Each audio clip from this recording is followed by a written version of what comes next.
Programme में आपको खुशामदीद कहते हैं। मैं असदुल्ला खान हूँ। पाकिस्तान तहरीक इंसाफ का जलसा आज भी नहीं हो सका। कल जब नोटिफिकेशन मुअत्तल किया गया था, इजाज़तनामा मनसूख किया गया था, तो हम यहाँ पर प्रोग्राम में भी बात कर रहे थे। तहरीक इंसाफ के लोग कह रहे थे कि हर हाल में जलसा होगा। अली अमीन गंडापुर और बाकी क़यादत कह रही थी कि जनाब पहुँचें, हम इजाज़तनामे के मोहताज नहीं हैं। लेकिन आज सुबह फिर ड्रामाई तब्दीली हुई प्लान में और बानी तहरीक इंसाफ इमरान खान का पैगाम आ गया कि जलसा मनसूख कर रहे हैं। इस पर बड़ी हैरत का भी इजहार किया गया कि ये अचानक से कैसे हो गया। जब जलसे के लिए लोग निकल आए थे तो फिर मना क्यों कर दिया गया है, उसकी क्या वजूहात हैं। इस पर ख़ुद पीटीआई क़यादत के अंदर भी सवाल उठे हैं। अलीमा खान साहबा ने बड़ा सवाल उठाया है। मैं आपको दो चीज़ें सुनवाना चाहता हूँ। एक तो जो अली अमीन गंडापुर साहब ने कल इजाज़तनामा मनसूख होने के बाद बयान दिया कि हर हाल में पहुँचेंगे, कारकुनान ये ना समझें कि जलसा नहीं हो रहा, तैयारी रखें, पहुँचें, जलसा होगा। बताना था पीटीआई ने कि ताकत तो आवाम की है, लेकिन फिर जलसा मनसूख कर दिया गया। अब इस पर हैरत का इजहार करते हुए अलीमा खान साहबा का एक बयान सामने आया है, उनकी एक ऑडियो सामने आई है जिसमें वो सवाल उठा रही हैं कि आखिर आज़म सवाती कैसे मिलने पहुँच गए, किसके कहने पर पहुँच गए, क्यों पहुँचे, किसने उनसे कहा कि जाके इमरान खान से इजाज़त दो जलसा मनसूख करने की, और फिर ये मीटिंग सुबह 7:30 बजे हो कैसे गई, क्यों आखिर आज़म सवाती इमरान खान से मिलने के लिए और उनको इजाज़त कैसे मिल गई मुलाकात के लिए। ये अलीमा खान साहब ने सवाल उठाया है। मेरे साथ आज के प्रोग्राम में राना एहसान अफजल साहब मौजूद हैं, कोऑर्डिनेटर प्राइम मिनिस्टर के। बहुत शुक्रिया राना साहब, खुशामदीद कहते हैं आपको। नईम हैदर पंजोता साहब हमारे साथ मौजूद हैं, पाकिस्तान तहरीक इंसाफ के रहनुमा, बहुत शुक्रिया, खुशामदीद। कादिर मंदोखैल साहब पीपल्स पार्टी के रहनुमा हमारे साथ मौजूद हैं। नईम हैदर पंजोता साहब, क्यों मनसूख कर दिया आज का जलसा, क्यों नहीं किया? मैंने कहा अस्सलाम वालेकुम, बहुत शुक्रिया आपने मौका दिया। आपने गहरी सांस ली है। पहले मैंने उसको उधर किया, फिर मैंने कहा नहीं, ये जो है ना आपका सिंबल ऐसा ना हो कि आप नाराज हो जाए। देखें, बात यह है कि जलसा जो है वो एक हर एक शहरी का, कोई भी हो, जलसा, जुलूस, रैली वो कर सकता है, प्रोटेस्ट कर सकता है। पाकिस्तान का आइन जो है वो उसे परमिट करता है, नंबर 1। नंबर 2 ये आवाम की ताकत नंबर टू ये है कि हमने जलसा सवाबी में किया, जब हमने अनाउंस किया और आपने देखा कि उसे मनसूख नहीं किया। इससे पहले भी खान साहब जब बाहर थे उस वक्त भी जलसे होते रहे, या उसके बाद भी केपी में या जहाँ पर हमें मिलता रहे, स्पेस मिलती रही, हम करते रहे। अब इस्लामाबाद का जो जलसा था, हम चाहते थे कि ये 3 point, for example F9 park है, कश्मीर हाईवे, पुरानी बात, लेकिन हमें नहीं दिया। तरनौल में तो आपने तैयारियां शुरू कर दी ना। तरनौल के अंदर अब जलसे की जो इजाज़त है वो इनकी मर्जी के मुताबिक, इंतजामिया की मर्जी के मुताबिक वहाँ पर रखी गई और दी गई। टाइम यानी कि दिन और जगह का तयन जो है इनकी मर्जी के मुताबिक हुआ। ऐन मौके के ऊपर उस शाम में NOC कैंसिल कर देना, सिक्योरिटी का बहाना बनाकर, उससे पहले भी की गई कि सिक्योरिटी की रीज़न है। अब हमने कहा कि क्योंकि ये इनकी बदनीति है, क्योंकि फार्म 47 के जो वज़ीर आज़म हैं उनने डेफिनेटली उनको डायरेक्शन दी इंतज़ामिया को, DC को, कि आप इनकी NOC कैंसिल करें, क्योंकि बेसिकली तो जो जलसा हो रहा है वो इस हुकूमत जो है, जो फार्म 47 के मुताबिक बनाई गई है, उसके खिलाफ हो रहा है ना, कि मुल्क के अंदर अवामी नुमाइंदे नहीं है, मुल्क के अंदर रूल ऑफ लॉ नहीं है, असल नुमाइंदे आने चाहिए, हमारा मुल्क आज़ाद होना चाहिए। बता रहे कि जलसा क्यों नहीं हुआ सर, ये तो बताएं ना। नहीं, वही वजह ना, NOC कैंसिल होने के बाद भी आपने ऐलान किया था कि भाई जलसा होगा। बिल्कुल, मैंने खुद किया था। बिल्कुल हमने हर सूरत करना था, और बिल्कुल जो है मैं अभी भी कहता हूं कि जलसा होना चाहिए था। लेकिन क्योंकि बैरिस्टर गौर साहब और आज़म सवाती साहब खान साहब से मिले, आज एक तो दिन है, ट्रायल था 9 मई के केसेस के हवाले से, उनकी मुलाकात हो गई। मुलाकात जो है उसके बाद उन्होंने आकर बाहर अनाउंस किया कि खान साहब ने कहा है कि हम जो है जलसा जो है वो पोस्टपोन कर रहे हैं। इस तरह खान साहब को कन्विंस किया गया कि ये जलसा कैंसिल कर देते हैं? नहीं, देखें, जो उनकी स्टेटमेंट आई है गौर साहब की या आज़म सवाती साहब की, उन्होंने कहा कि हमें जो है वो सुबह इतला मिली, बुलाया गया कि आप आइए, क्योंकि खान साहब जो है आपसे मिलना चाहते हैं, और हम गए और जाकर उन्होंने कहा जी कि ये सूरत हाल है। इन्होंने भी अपना मौक़िफ़, देखिए मैं तो मीटिंग के अंदर नहीं था ना, मैं तो वो बात कर रहा हूँ जो ने तो शायद बताई हो।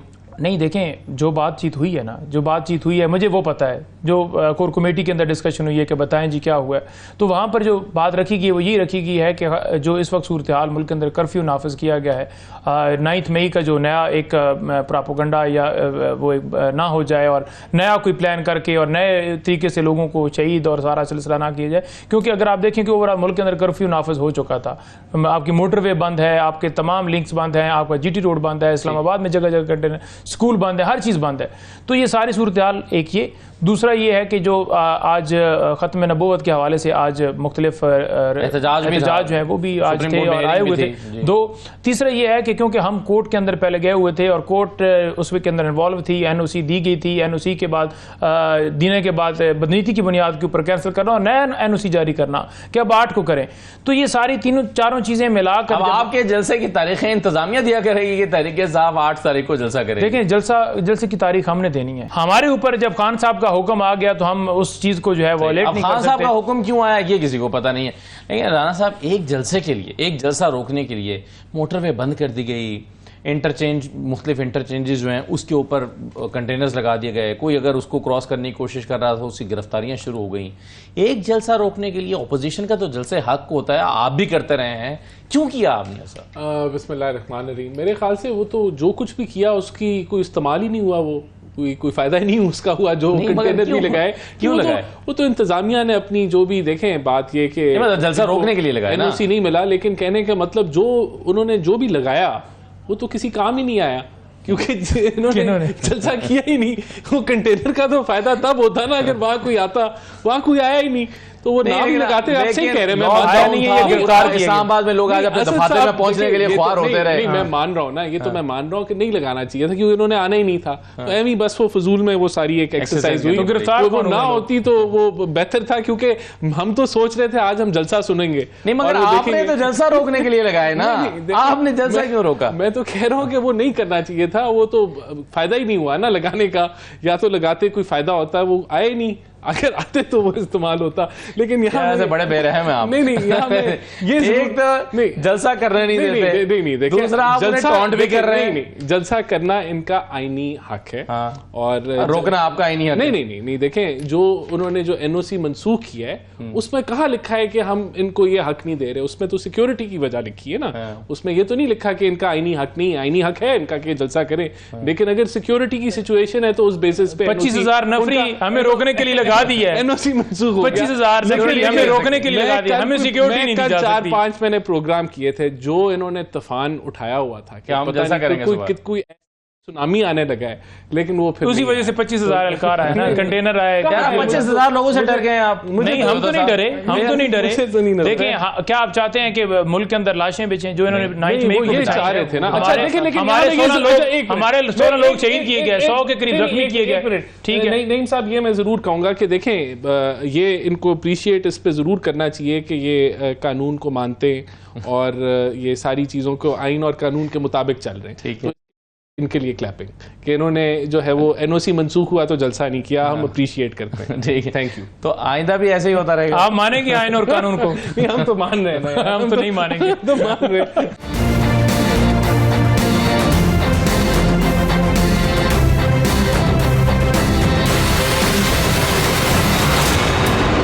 मंदोखैल साहब, जो आपने फरमाया, आपने कहा कि जलसा जी, मगर जैसा कि आपने कहा मंदोखैल साहब कि जलसा करते कैसे, ये कुर्सियां न थी, न स्टेज बनाया गया था, लेकिन कल जब ये जलसा करने के लिए तैयार गए और लोगों को गिरफ्तार कर लिया, ये तो देख के आप सवाल कर रहा हूँ। असदुल्ला साहब जी, असदुल्ला साहब, यार एक चीज तय करे उसूल, कहिए सर।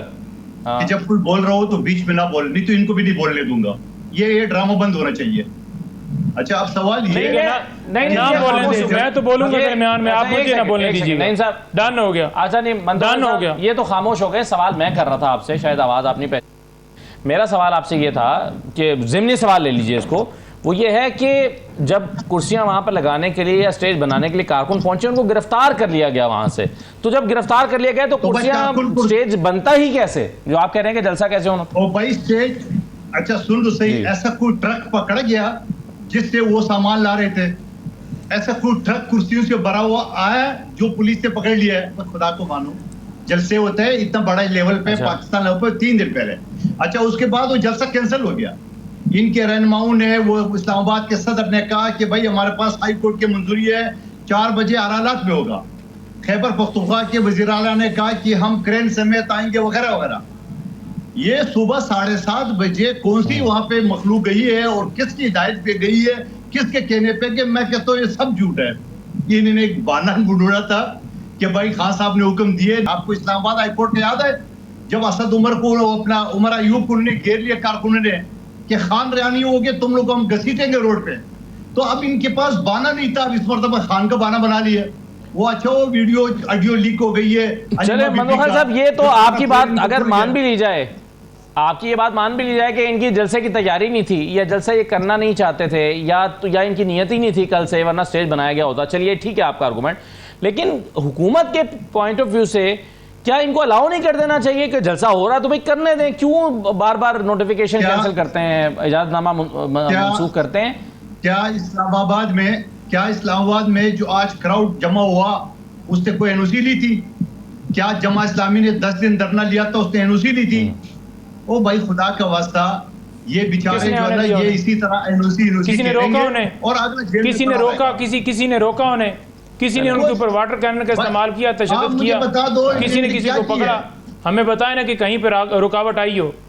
मतलब आप गलत बयानी कैसे कर रहे हैं जनाब? आप यहाँ पर लाइव प्रोग्राम चल रहा है और आप गलत नहीं साहब, एक मिनट मंजूदा साहब, बात मुकम्मल हो जाए फिर मैं आप ही के पास आ रहा हूँ। मंजूदा साहब बात मुकम्मल कर लें। आपका जी करें। ये झूठ बोल रहे हैं, आवाम को गुमराह कर रहे हैं, ये इसी तरह ये सारे अदारों से मिले हुए हैं। झूठ तुम बोल रहे हो, आवाम को तुम गुमराह कर रहे हैं। 7:30 बजे 60 साल उम्र हो गई है, सियासत इतना टाइम हो गया, अल्हम्दुलिल्लाह हम तो हक के साथ खड़े हैं। पहले फॉर्म 47 लेकर सारा दिन बैठे रहते थे टीवी के ऊपर, और अब जब तुम्हारी सेटिंग हो गई है पीएमएलएन के साथ, तो उनके साथ मिलकर पीटीआई को टारगेट कर रहे हैं। बारी बारी बात कर रहे हैं सर, समझ नहीं आएगी को किसने मैसेज दिया है, किस मैसेज पे है, किसने खान साहब का तो आप बंद है ना जेल में। आप ये बताओ कि जो धरना दिया गया है उसको किसने नहीं रोका? आपके चलें कमाल करते हैं आप बात, ये सवाल गलत बयानी कर रहे हैं। ये सवाल आपके वैलिड है। देखिए मंदोखेल भाई, आपको तो नहीं, एक मिनट, मंदोखेल भाई आपको तो तारीफ करनी चाहिए कि पीटीआई जो है वो कानून को मानती है, लॉ अबाइडिंग है, कानून उनका। अच्छा मेरा सवाल सर ये है कि जो उसमें नुक्ता था उनकी पूरी गुफ्तगू में, वो नुक्ता ये है कि ऐसा लग नहीं रहा था कि आपकी जलसे की भी तैयारी है, ऐसा लगता था कि शायद पहले से ही आपको लगता था कि ये मनसूख हो जाएगा। वहाँ पे ना पर स्टेज पहुंचा था, ना वहाँ कुर्सियाँ पहुंची थी, ना उसकी तैयारियां वहाँ पर हुई थी, तो क्या ऐसी बात थी, कोई खतरा था आपको पहले से कि कल मेरी गुजारिश मनसूख करना पड़ेगा? मुझे गुजारिश सुन लें, 3 जो हैं वो जो होते हैं ना स्टेजेस, जो उसके ऊपर कंटेनर जो है, वो 3 कंटेनर जो है अली अमीन गंडापुर साहब केपी से लेकर उन्हें आना था, और मेरे पास अभी मैसेज पड़े हुए हैं जो उन्होंने कमेटी के अंदर सारा। अब वो जो कंटेनर अगर हम यहाँ पर लेकर जाते तो कंटेनर तो फौरन पकड़ कर साइड कर देना था, तो हमने साउंड सिस्टम सारा अपने सारे जो मटेरियल था वो सारा वहां से लेकर आना था, और मेरे पास हर चीज पड़ी है। आपने देखी होगी कि वीडियो भी उन्होंने नशर किया है कि जो वाटर कैनन का इस्तेमाल करना है उसके आगे से सदबाब करने के लिए कि उसको कैसे मंदोखेल साहब तो बोलते ही रहेंगे ना, मंदोखेल साहब को तो मैं नहीं बोलूंगा, ठीक है? तो वो सारा हमने तरतीब दिया, लेकिन कितना ये झूठ बोल रहे हैं कि जलसा हुआ, वो एहतजाज यहाँ पर हुआ, वो आकर उन्होंने धरना दिया, टीएलपी आई, जमात इस्लामी आई, किसी ने रुकावट नहीं डाली, किसी ने उनको नहीं, किसी ने लाठी चार्ज नहीं किया, और ये कह रहे हैं कि उन्होंने कोई एनओसी ली। यानी कि कितनी गलत बयानी है कि आप ये चाहते हैं कि अवाम बगैर एनओसी किसी तरह आए और आगे से गोलियां चलाई जाएं, ये आप चाहते हैं, और फिर आप पाकिस्तान तहरीक इंसाफ को कहें कि उन्होंने ये सारा किया। लेकिन बदनीति की बुनियाद के ऊपर मबनी है कि आज एनओसी कैंसिल किया गया। हम इंशाअल्लाह ताला आएंगे और अगर एनओसी ये दोबारा कैंसिल करेंगे, हम उस नोटिफिकेशन को जूते की नोट पर रखेंगे। हमने कल भी जूते की नोट पर रखा, लेकिन इमरान खान का जो हुक्म आया कि ये अनारकी का जो ये देखिए इनके इरादे, ये तो सारा प्लान बनाकर बैठे हुए हैं। ये जरदारी और इसके सारे जितने हैं इसके पूरी पार्टी का मामला ही है। बारी बारी बात कर लेना सर, अब बोलते ही रहेगा, मैं भी बारी बारी बात कर लेना सर, इस तरह तो समझ ही नहीं आएगी ना बात की को, मतलब तहजीब याफ्ता सब लोग हैं, बारी बारी बात कर लें, समझ आ जाएगा सबको पॉइंट आ जाएगा ना साहब। आप बात करना चाह रहे हैं सर, आप चले मैं यहाँ से ये कहना चाहूंगा, देखें सब ठंडे हो जाएं, पहले तो मंदोखेल साहब 1 मिनट जरा। अच्छा चले, मैं सबसे रिक्वेस्ट कर रहा हूं मंदोखेल साहब, देखें मैं बताता हूँ, बात ये बहुत सीरियस थे जलसा करने के लिए, बस जब एनओसी मंसूख हुआ उसके बाद सुबह फैसला हुआ कि अब नहीं हमने करना, तो इन्होंने लॉ अबाइड किया, अच्छी बात है, सीरियस बहुत थे, लेकिन फिर इन्होंने नहीं किया, तो अच्छी बात है ना। अब अगली दफा भी जब ये 8 सितंबर का दे रहे हैं, अगर इसी तरह अगर इनको एनओसी नहीं मिलता तो तब भी ना करें, मैं तो यही कहूँगा। आपने मेरी तो यही, अच्छा जो अभी दो जलसों का भी जिक्र हुआ, टीएलपी का और जमात इस्लामी का, उन्होंने भी एनओसी नहीं लिया, उनकी गिरफ्तारियां आपने नहीं की, इनकी आप गिरफ्तारियां करते हैं, ये क्या वजह है? मुझे तो नहीं फर्क पता, क्या है? देखिए मुझे नहीं पता इनकी कौन गिरफ्तार हुआ है, अभी कोई हुआ मेरी नजर रात जलसा से लोग शेर अब्दुल मरवत हुए, हमारे कारकुन, मेरे ख्याल से हमारे कारकुन एक आधे मिनट के लिए हुआ था, नहीं नहीं छोड़ दिया, कोई लड़ाई झगड़ा उधर हुआ था, और हमारे कारकुन जो हैं वो इस वक्त जुडिशियल नहीं, कल जलसागाह से इंतजामिया उठा के ले गई, जलसागाह से उठा के गिरफ्तार किया गया।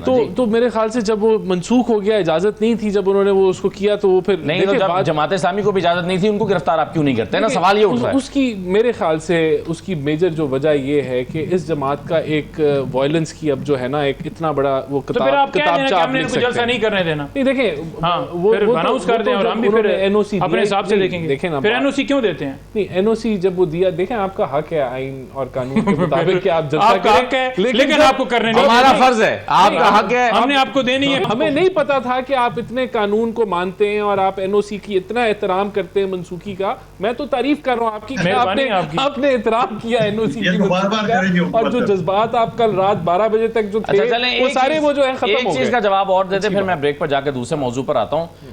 नहीं मैं पंजोदा साहब, ये एक फुटेज अगर हम दिखा भी दें जिसमें अली अमीन गंडापुर साहब जब जलसा मनसूख हो गया तो उसके बाद वो अपने कारकुनों को पैसे 5-5 हज़ार रुपये दे रहे हैं, तो ये 5-5 हज़ार रुपये बांटने पर काफ़ी तनकीद भी हो रही है, PMLN की तरफ से भी हो रही है, तो ये क्यों 5-5 हज़ार रुपये बांटे गए हैं? ज़रा ये आप वीडियो भी देख रहे हैं, ये अली अमीन गंडापुर साहब 5,000 रुपए कारकुनों में, इस पे ये भी वाजे कर दें कि ये KPK के खजाने से बांटे जा रहे हैं। वैसे उनकी वजाहत आई है कि वो कहते हैं कि जी ये जाती जेब से कारकुनों को दिए गए हैं, उन्होंने जाती, फिर मेरे ख्याल से किराया अदा कर रहे होंगे, किराए पे लेके आए थे बंदे। जी नहीं वो बताएं जी, नहीं मैं पंजोदा साहब बताएं। देखिए उसका जवाब तो वो खुद दे सकते हैं कि वो पैसे जो है वो कौन लोग थे वहाँ पर, स्टाफ था या किस वजह से दे रहे थे, या कहीं दूर दराज इलाकों से जो है वो लोग पहुंचे थे, सफ़र किया था। लेकिन मुझे यहाँ तक ये पता है कि अली अमीन साहब जो हैं पिछले दिनों जो है वो अरशद नदीम जो हैं उनके नाम की बात आई तो उन्होंने अपनी जेब से 50 लाख रुपया दिया, तो उन्होंने कहा कि हम आवाम का पैसा और आवाम का पैसा जो है वो हम नहीं करेंगे कि वो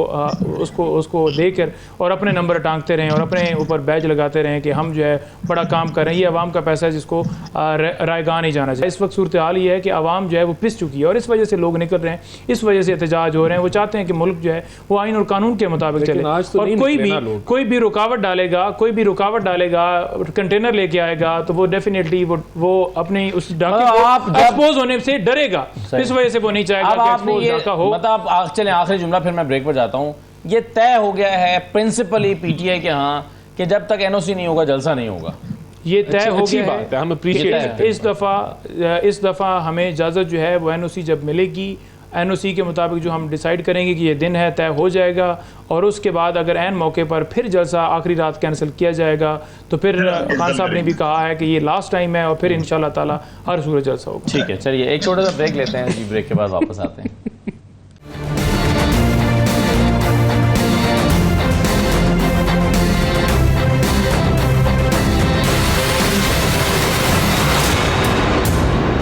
ब्रेक के बाद आपको दोबारा खुशामदीद कहते हैं। हम अभी ब्रेक पर जो डिस्कशन हो रही थी कि ये जलसा बहरहाल आपका होता तो शायद इसका ज़्यादा इम्पैक्ट रहता, लेकिन मुझे चलिए एक चीज़ और बताइएगा, क्या चल रहा है? बिलावल साहब और शहबाज शरीफ साहब की कल एक मुलाकात तय थी, लेकिन फिर आज होना थी, शायद अभी तक वो भी नहीं हुई। एक नाराज़ी चल रही है किसी बात पर, क्या हो रहा है? देखिए आज मुलाकात स्केड्यूल है प्राइम मिनिस्टर की, PM हाउस में जो है बिलावल साहब आ रहे हैं और वहाँ बैठ के जो है देखें कोalition एजेंडा क्या है उसका? देखिए एजेंडा जो है हमारी जो आपस में एक मुशावरत है मुल्क की मुख्तलिफ इशूज़ के ऊपर, और बिल्कुल उसमें ये बिजली के ऊपर भी जो कमेंट्री हुई है ये भी डिस्कस होगी कि इस तरह की स्टेटमेंट्स नहीं आनी चाहिए कि जो को मामलात को जो है वो एक दूसरे के ख़िलाफ़ हमें ओपनली अगर कोई ऐसा मामला है जो उनको नहीं ठीक लग रहा या जो हमारे लिए कोई कंसर्न है तो उसको मिल के बैठ के हम रिजॉल्व कर लें। तो बिल्कुल ये चीज़ें डिस्कस होंगी उसके अंदर।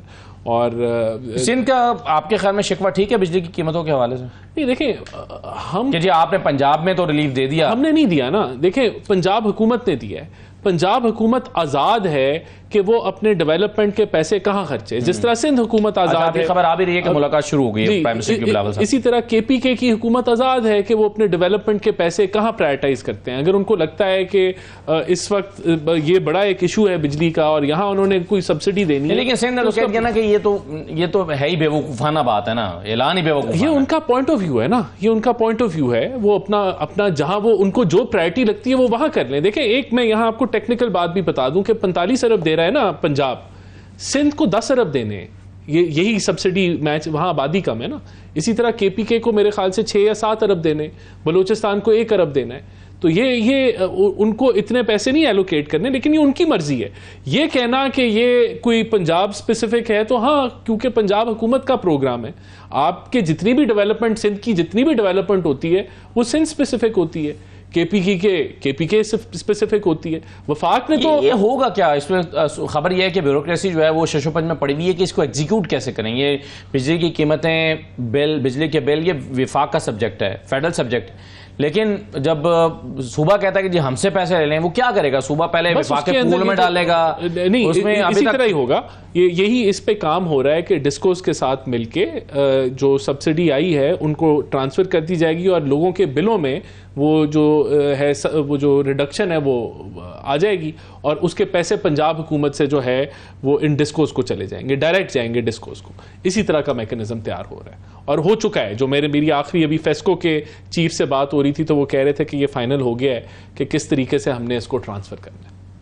ठीक है जी। मंदोखैल साहब, ये अच्छा नहीं है, चलें। मंजूदा साहब, इसमें वैसे कोई एतराज की किसी को बात होनी चाहिए? खैबर पख्तूनख्वा नहीं कर रहा तो खैबर पख्तूनख्वा भी कर सकता है 6-7 अरब रुपए की सब्सिडी देके। देखें, बात यह है कि खैबर पख्तूनख्वा भी कर सकता है, लेकिन खैबर पख्तूनख्वा एक उनका जो आज अमीर मकाम साहब ने यही स्टेटमेंट दिया, उन्होंने कहा कि जी आवाम को रिलीफ देने के पैसे नहीं है, आपको कारकुनों को 5-5 हज़ार बांटने के पैसे हैं। नहीं, देखें, कोई मैं वो पहले भी गुजारिश की है ना कि वो कौमी ख़जाने से नहीं गए, वहाँ पर कोई जो है वो सूबाई हुकूमत जो है उसकी जो रेवेन्यू उससे नहीं गए। और दूसरे नंबर पर यह है कि वो जो ख़ास तौर पर एनर्जी के हवाले से उनकी जो प्लानिंग है वो पूरे सूबे को सोलराइजेशन उनकी कर रहे हैं। वो चाहते हैं कि सोलर सिस्टम के ऊपर जो है वो सारा किया जाए और उसके ऊपर उनका पूरा फोकस है कि ये आवाम को जो है वो ज़्यादा से ज़्यादा रिलीफ जो है वो मिले। 20-25 रुपये वो फिर उसका फ़ी यूनिट जो है वो रेट बनेगा, या जो भी उनकी वो सारी स्ट्रेटजी बनेगी। इस वक्त तो देखें ना, तहरीक इंसाफ की हुकूमत थी तो 16-17 रुपये पे यूनिट था, जो अब 80 रुपये पे पहुँच गया। उसी तरह से बाकी सारी चीज़ें देख लें। मैं हैरान था नवाज शरीफ साहब की बात सुनकर, जो उस वक्त कह रहे थे कि इतने का उस वक्त जो है वह पेट्रोल था और इतने का हो गया, या बिल इतने का था और इतने का हो गया। उस दरमियान में वो नहीं कह रहे कि जो उनके भाई हैं वो जो कह रहे थे कि 6 महीनों के अंदर हम बिल्कुल जो है वो महंगाई कंट्रोल कर देंगे और ये आपको नज़र आएगा। तो हमें तो कहीं नज़र नहीं आया। 2 साल हो गए, हमें तो कोई ऐसी परफॉर्मेंस नज़र नहीं आई कि क्या हो रहा है, कहाँ पर रिलीफ मिल रहा है, कहाँ पर सड़कें बन रही हैं, कहाँ पर स्कूल बन रहे हैं, कहाँ पर यूनिवर्सिटियाँ बन रही हैं, कहाँ पर कॉलेजेस बन रहे हैं, कहाँ पर मेडिकल हॉस्पिटल बन रहे हैं। कुछ भी नहीं है। खाली ये कहते हैं जी कि उस मुल्क के साथ एग्रीमेंट हो गया, इस मुल्क के साथ एग्रीमेंट हो। मुझे दिखाएंगे कितनी इन्वेस्टमेंट अभी बाहर से आ गई है। आ ही नहीं सकती इन्वेस्टमेंट जब तक मुल्क के अंदर जो अवामी नुमाइंदा हुकूमत नहीं बैठी होगी, जिसको आवाम की सपोर्ट होगी। उनको तब यकीन आएगा, वो लेकर आएंगे जब उन्हें पता, आपको पता होगा। क्योंकि खान साहब भी यही बात करते हैं कि आपके पास कभी भी नहीं इस तरह से आ सकती। उसकी रीज़न ये है कि सबसे पहले मुल्क के अंदर जो है पॉलिटिकल स्टेबिलिटी लेकर आए। जब वाशी इस्तेकाम तब आता है जब आपके पास पॉलिटिकल इस्तेकाम। इनका मौक़िफ़ ये है कि ये पॉलिटिकल स्टेबिलिटी ऐसे आएगी कि जब ये सड़कें बंद करेंगे, धरने देंगे, एक हुकूमत को गिराएंगे, फिर पॉलिटिकल स्टेबिलिटी। नहीं, देखें, तो ऐसे तो हुकूमत को तो देखें ना, गिराया गया, हुकूमत को तो गिराया गया, जिसकी मांग के ऊपर गिराया गया। जैसे साइफर आया, जैसे साइफर के बदले में जैसे मंडियां लगी, वो सारा तरीकाकार हमने देखा। लेकिन मुल्क के अंदर हम समझते हैं कि स्टेबिलिटी इस वक्त सूरत आ सकती है जब आवाम की, देखें, सबसे पहले फेयर इलेक्शन। सिर्फ एक ही मंडी का पता है, 190 पाउंड मिलियन पाउंड आए थे, वो उसकी जगह इन्होंने क्या महंगाई उस वजह से है? नहीं, मैं कह रहा हूँ कि वो मंडी कौन सी लगी ना, मुझे बताएं। वो तो सिंध में आपने सिंध में पैसे देते, सिंध हाउस में पैसे देते, चोरी के पैसे हमारे लोग एडजस्टमेंट करा दी। यार वो चोरी के पैसे किसी पे लगा ही देते नहीं हुआ ना एडजस्टमेंट, आपको पता ही नहीं है ना, चोरी पकड़ी गई, लेकिन आपने ट्रस्ट केस के अंदर तो जमीन ले ली ना यार, आपने तो ट्रस्ट की जमीन अपने नाम करा ली, उसमें तो नहीं इन्होंने दे जलाल और उनके साथ थे आजम खान को भी अगवा करो यार, तीनों ने जो आकर खुदा का खौफ आप करें। 190 मिलियन पाउंड आए थे जो हुकूमत पाकिस्तान के अकाउंट में जाने चाहिए थे, उसको आपने उस मद में एडजस्ट कर दिया जो सुप्रीम कोर्ट को उन्होंने 460 अरब रुपए अदा करने थे, फाइन देना था, जुर्माना अदा करना था। आपने कहा चलो इसका जुर्माना अदा कर देते हैं, तो 160 मिलियन 190 मिलियन पाउंड का फायदा तो आपने पहुंचाया ना उन साहब को। यानी कि आप ये सोचें असद साहब, सवाल मेरे ऊपर आया ना यार, देखें आप कर लें। पहली बात यह है कि एनसीए से जो रकम रिलीज हुई थी मलक रियाज ने जमा करवाई सुप्रीम कोर्ट के अकाउंट में, उसके पैसे थे ना, तो उसके पैसे सुप्रीम कोर्ट के अकाउंट में जमा हुए। आप मुझे बताएं कि इमरान खान के अकाउंट में जमा हुए? अब हुकूमत पाकिस्तान के पास है ना सर, ये तो ट्रस्ट कब सादा सी ट्रस्ट कब बना? ये तो ओवर सिंप्लीफिकेशन है ना सर, उन्होंने जुर्माना अदा करना था, आपने कहा चलो हम तुम्हें देते हैं, तुम जुर्माने की मद में अदा कर दो, जबकि जुर्माना अलहदा अदा होना था, ये पैसे अलहदा जब्त होने थे। दुख की बात है ना, जो पैसे नहीं थे ना, ये तो साबित ही नहीं हो पाया ना। मैंने कहा जो दुख की बात है, देखिए जो दुख जैम किया गया था, ये तो चले चलें वैसे आखिरी लाइन देखिए, जो दुख की बात थी ना, ये पता नहीं कब से नारा लगाते थे कि हम बाहर से पैसे लेके आएंगे, बाहर से ये सासे लेके आएंगे, जब बाहर वालों ने हाथ में दे दिए पैसे, ये चोरी के पैसे पकड़ेंगे, ये जो चोरी के पैसे थे, ये दूसरा फरीक कौन था इसमें जिसके लेन देन? कोई भी फरीक नहीं था दूसरा, ये सारी जो कहानी रची कोई वो फरीक प्रॉपर्टी किसी से खरीदी और बेची जाती है, ये जो पैसे थे कोई ये वो फरीक नहीं है, ये बिल्कुल आप पूरी वो रिपोर्ट प्रॉपर्टी की डील हो रही है, नाम भी नहीं लिखा सर जी। आजा चले मंदोखेल साहब, ये मुझे ये बताइए कि सिंध को क्यों लगता है कि ये पंजाब ने जो एक लॉन्ग टर्म रिलीफ दिया है 2 महीने का, ये एक बेवकूफाना ऐलान है? जी असदुल्ला साहब, वो पहले तो ये लॉन्ग टर्म शॉर्ट टर्म का तर्जमा तो आप खुद सुन लिए कि वो क्या कहती है, नंबर 1 बात। दूसरी बात, हमारा ये कहना है कि हमने पहले से 25 अरब रुपए पिछले बजट में हमने सोलर सिस्टम के लिए 24 लाख घरानों का रखा हुआ है। अब अगर पंजाब के रेशो के हिसाब से देखा जाए तो उनकी 45 अरब, हमारे सिर्फ 10 अरब लगने थे, लेकिन हम 10 की बजाय 25 अरब ऑलरेडी रखे हुए। दूसरा सवाल ये है कि चाचा पाकिस्तान का हुक्मरान है, वो बिजली महंगी करता है, और चाचा के बेटे के आईपीपीएस कंपनी है और उनके दोस्तों के, और भतीजी कहते हैं 45 अरब उनके। तो हमारे वज़ीर-ए-आला जो है कहा कि ये कौन सी बेवकूफाना हरकत है। चलो मैं ये कहूंगा नहीं कहना चाहिए, लेकिन वो उसका फिर जवाब ये तो नहीं होना चाहिए कि आप करप्ट हो। अब अगर करप्शन की दास्तानें खुल जाए तो सऊदी अरब से लेके इंग्लैंड तक सारे करप्शन की दास्तानें फिर से शुरू हो जाएंगी। सवाल ये कि ये सारी चीजों का हम ये करें कि आप एक कंक्रीट है, आपकी पार्टी, आपके वालिद मोहतरम पाकिस्तान के हुक्मरान पार्टी के सरबराह है, तो आप पूरे पाकिस्तान के लिए रिलीफ दे, तो ये क्या बात हो गई? तो इसी वजह से इस बात की जो तलखी हुई है, और वो तलखी सिर्फ इस वजह से कि एक बेवकूफाना लफ्ज का मैं कहता हूँ नहीं होना चाहिए, वो भी नहीं होना चाहिए। लेकिन सवाल ये, उसके मुकाबले में आप कहते हैं आप करप्ट हो, आप जो, और आप हेलीकॉप्टर जहाज इस्तेमाल करते हो। नदीम अरशद के पास जो है ना, वो क्या रक्षा में गई थी? क्या वो वालिद मोहतरम के पास जब वहां मरी जाती है तो वो रक्षा में जाती है? ये हेलीकॉप्टर और ये जहाज, ये अखराजात, ये क्या पाकिस्तानियों को नजर नहीं आ रहा है? इसी वजह से हम कहते हैं कि बेवकूफाना स्टेटमेंट है। सही है, बिल्कुल सही है सर। इसमें वैसे ये कहना कि एक तरफ आप उनसे अपनी हुकूमत बनाने के लिए वोट मांगते हैं कि आप हमारी हिमायत कर रहे हैं, आपके वज़ीर आज़म जो हैं वो इन्हीं के वोटों से बने हुए हैं, फिर आप उनको कहते हैं कि जी करप्शन का पैसा आप अपनी जेब में डालते हैं, ताना भी देते हैं उन्हें, तो ये मुनासिब स्टेटमेंट थी वज़ीर आला पंजाब की? देखिए, किसी भी अमल को अब हम कहें कि सिंध वाले बड़े बेवकूफ़ाना काम कर रहे हैं, ये कोई लॉजिक नहीं बनती ना कि आप जो है एक तरफ आप पार्टनर भी हैं, एक दूसरे को आप सपोर्ट भी कर रहे हैं, और दूसरी तरफ आप इस तरह की स्टेटमेंट्स दें। उनका राइट है वो अपना डेवलपमेंट बजट जहां मर्जी लगाएं, ये राइट है उनका कि पंजाब को कोई डिक्टेट नहीं कर सकता कि वो कहाँ लगाएं कहाँ ना लगाएं। जहां उसके जवाब में उन्होंने बात की और बिल्कुल की कि करप्शन आपका जो सिस्टम है उसका एक वो रियलिटी है और उसको हमने ख़त्म करना है, ये हमारा टारगेट है।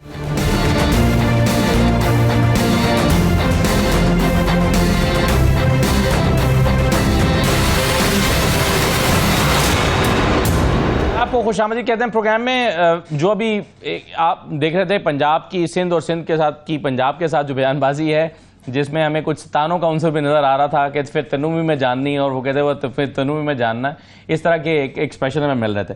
लेकिन सर ये क्या हो रहा है राना साहब कि एक तरफ तो ये आवाम को रिलीफ देने का मामला है, आवाम के मसाइल हैं, दूसरी तरफ ये स्पीकर पंजाब असम्बली के लिए अनवर सुमरा साहब हमारे सीनियर रिपोर्टर हैं, उनकी ये उन्होंने खबर फाइल की है कि स्पीकर पंजाब असम्बली के लिए 10 लाख रुपए के 2 जदीद मोबाइल ख़रीदे जा रहे हैं।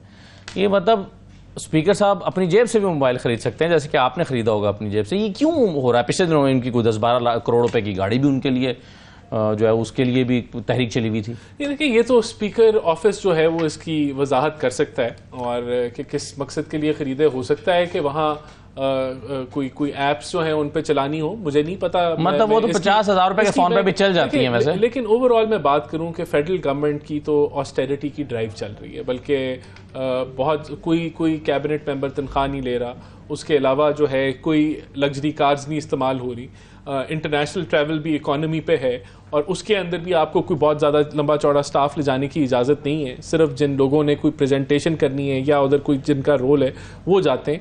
तो इसके अलावा डाउन साइजिंग हुकूमत की जो है वो फाइनल स्टेजेस पे आ रही है, जहाँ वजारतें मर्ज हो रही हैं।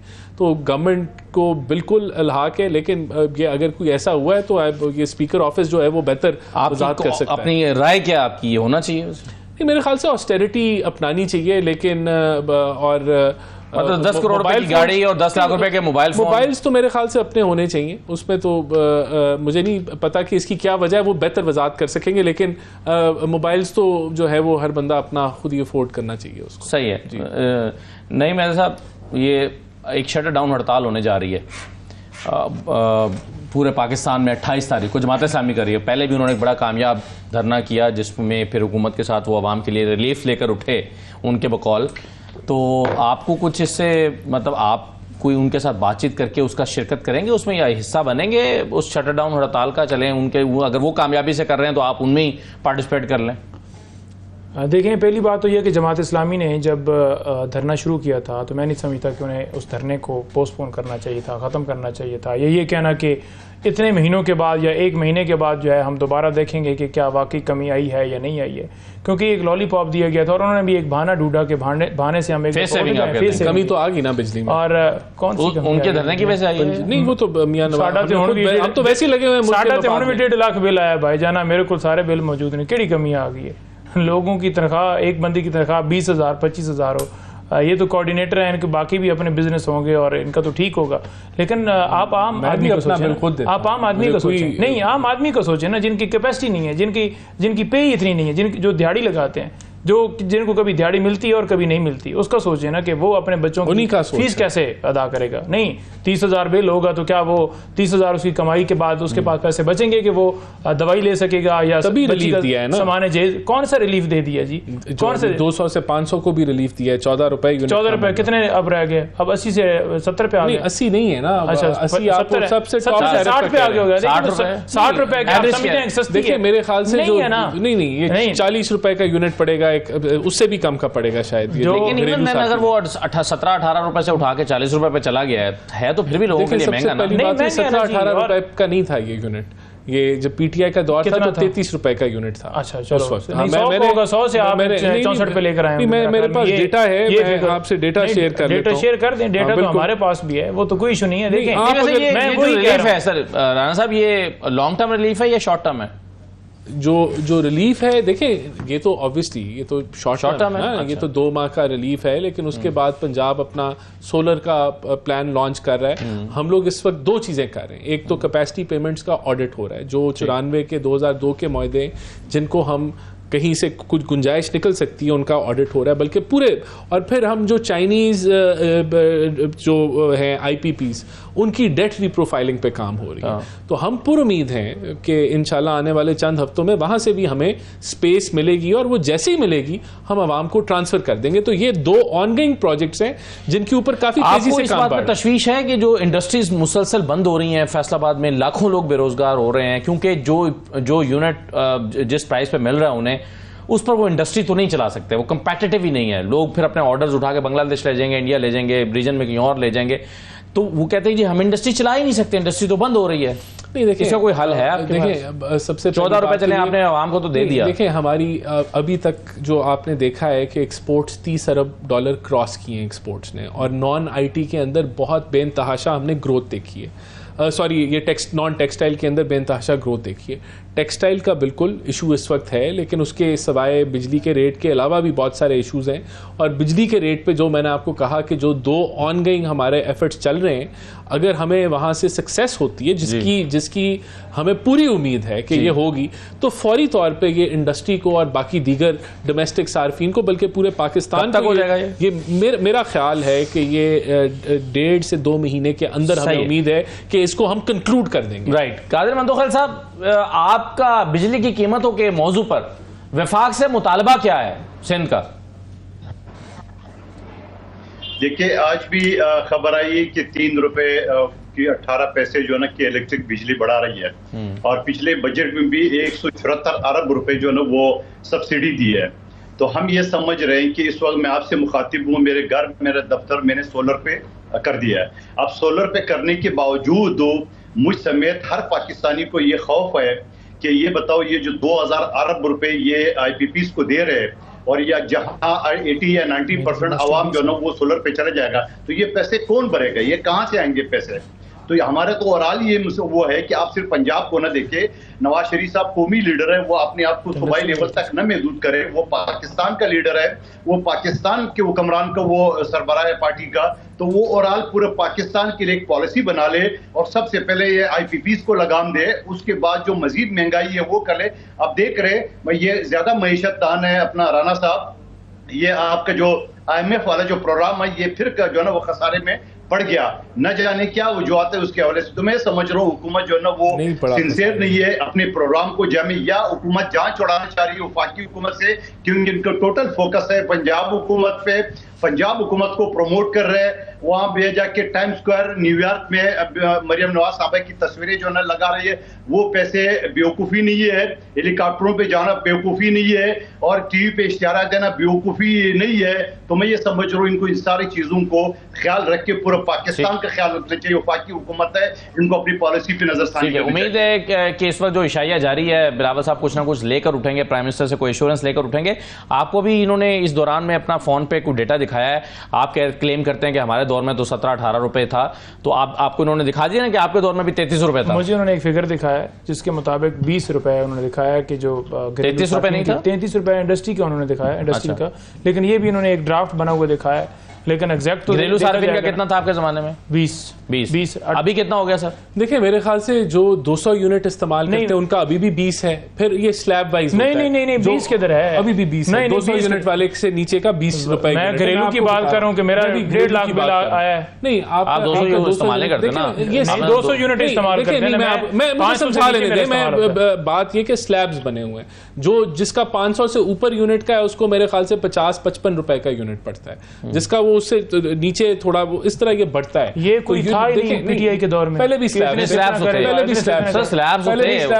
भी स्लैब्स हैं। देखिए हम मानते हैं, लेकिन उसकी बिजली का यूनिट क्यों बढ़ा है? क्यों बढ़ा है? आप क्योंकि हमने सर्कुलर डेट के फ्लो को रोक दिया है। अगर उस फ्लो को ना रोकते तो फिर आपका IMF का मुआहदा ना होता तो आपका रुपया जो है वो बढ़ता चला जाता और ये बिजली के बिल भी बढ़ते चले जाते। तो अब ये जो ठहराव आया है, आपकी स्टेबिलिटी आई है रुपए के एक्सचेंज रेट में, और हमें उम्मीद है कि अब बिजली के बिल मजीद बढ़ेंगे नहीं, बल्कि हुकूमत दिन रात कोशिश कर रही है कि इनको अब कम किया जाए। तो इंशाल्लाह बेहतरी की तरफ हम जा रहे हैं। वो IPPs की बात करें 2014 में, IPPs की तो मैंने बात कर दी कि उन पे भी काम हो रहा है, डेट रिप्रोफाइलिंग चाइनीज IPP का उस पे भी काम हो रहा है, और वो 5 साल पिछले दौर हुकूमत में नहीं हुआ, अब 2 साल से बैठे हुए हैं। कौन सा काम किया? हमारे दौर में 16 रुपए थी, 17 रुपए थी, हम तो वो कह रहे हैं नहीं, आज 80 रुपए किसलिए हुआ कि रुपया डिवैल्यू हो गया ना।